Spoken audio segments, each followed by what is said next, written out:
नमस्कार विद्यार्थी मित्रांनो, क्रिश अपडेट या यूट्यूब चॅनलवर तुमचं स्वागत. तर विद्यार्थी मित्रांनो, महाराष्ट्र सेवा आयोगाकडून जे आपण पाहू शकतो की आयोगामार्फत जे संदर्भात जे समाज माध्यमांमध्ये प्रसारित होणाऱ्या ज्या बातम्यांबाबत जे माहिती येत होती त्याविषयी MPSCनं स्पष्ट माहिती दिलेली आहे.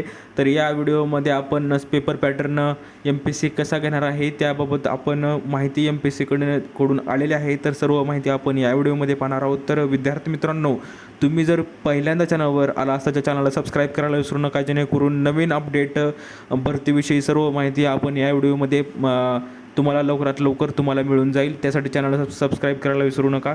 तर मित्रांनो, आपण पाहू शकतो की महाराष्ट्र लोकसेवा आयोगाच्या विनंतीनुसार विविध स्पर्धा परीक्षांच्या विद्यमान अभ्यासक्रमांचे पुनरावलोकन करण्यासाठी शासनाच्या नियोजन व विभागाअंतर्गत असलेल्या महाराष्ट्र इन्स्टिट्यूशन फॉर ट्रान्सफॉर्मेशन मित्र या संस्थेकडून तज्ज्ञ समिती गठीत करण्यात आली आहे आणि मागील काही दिवसांपासून समाज माध्यमांवर समितीकडून सुरू असलेल्या पुनरावलोकनानुसार महाराष्ट्र गट सेवा परीक्षेचा अभ्यासक्रम सुधारित करण्यात येऊन त्या नवीन अभ्यासक्रमानुसारच 2026ची पूर्वपरीक्षेची जाहिरात प्रसिद्ध करण्यात येईल अशी बातमी प्रसारित केली जात आहे.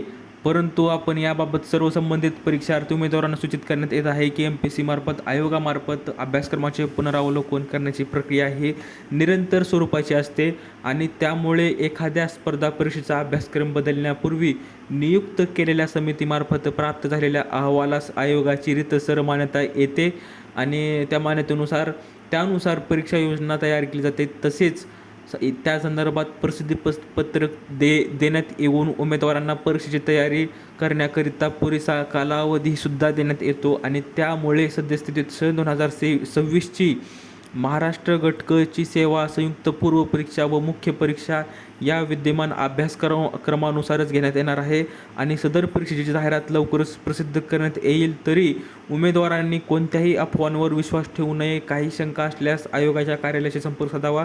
तर मित्रांनो, थोडक्यात सांगायचं झालं तर 2026ची जी कंबाईन म्हणजेच गटकची जी संयुक्त पूर्व परीक्षा आणि मुख्य परीक्षा म्हणजे प्री आणि मेन्स जी आहे त्या सद्यस्थितीचे विद्यमान म्हणजे आधी जी पेपर पॅटर्न होता त्यानुसारच त्या अभ्यासक्रमानुसारच ह्याही वर्षी तशाच पद्धतीने पेपर होणार आहेत आणि त्यामुळे कसल्याही अफवांवर विद्यार्थ्यांनी विश्वास ठेवू नये असं स्पष्ट आदेश माहिती MPSCकडून ह्या म्हणजेच नोटीसद्वारे सांगण्यात आलेलं आहे. तर मित्रांनो, सांगायचं झालं तर कुठल्याही फेक इन्फॉर्मेशनवर तुम्ही विश्वास ठेवू नका असं MPSCचं म्हणणं आहे. तर मित्रांनो, अशी ही अपडेट होती. दिलेली माहिती समजली असेल तर व्हिडिओला लाईक करा, जास्तीत जास्त शेअर करा, चॅनलला सबस्क्राईब करायला विसरू नका. तर भेटूया पुढच्या व्हिडिओमध्ये अशीच एक अपडेट घेऊन. तोपर्यंत धन्यवाद.